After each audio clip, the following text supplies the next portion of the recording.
নাটোরে ফসলি জমির মাটি পরিবহনের সময় ৪০টি ট্রাক্টর জব্দ করেছে সেনাবাহিনী।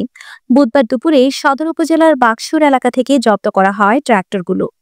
নাটোর সেনাবাহিনীর ক্যাম্প সূত্রে জানা যায়, সদর উপজেলার বাকসুর ঘাট গ্রামে প্রায় ৪০ বিঘা ফসলি জমিতে অবৈধভাবে পুকুর খনন কার্যক্রম চলছিল। এই পুকুর খননের মাটি ট্রাক্টর যুগে আঞ্চলিক সড়ক এবং মহাসড়ক ব্যবহার করে ইট ভাটায় সরবরাহ করছিল একটি চক্র। এই সময় কৃষিকাজের জন্য ব্যবহৃত ট্রাক্টর ব্যবহার করে অবৈধভাবে মাটি পরিবহনের অভিযোগে ৪০টি ট্রাক্টর জব্দ করা হয়।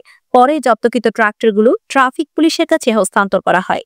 নাটোর সদর ট্রাফিক পুলিশের সার্জেন্ট মোহাম্মদ ওমর ফারুক জানান, বাকসুর এলাকা থেকে পুকুর খনন অবস্থায় সেনাবাহিনী ৪০টি ট্রাক্টর আটক করেন এবং সেগুলো আমাদের পুলিশ লাইনে হস্তান্তর করেন।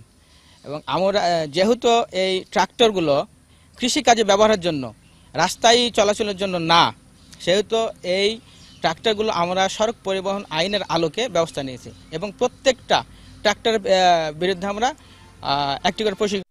এ বিষয়ে নাটোরের অতিরিক্ত জেলা প্রশাসক আবুল হায়াত জানান, জেলা প্রশাসন থেকে কাউকে ফসলি জমিতে পুকুর খননে কোনো অনুমতি দেওয়া হয়নি।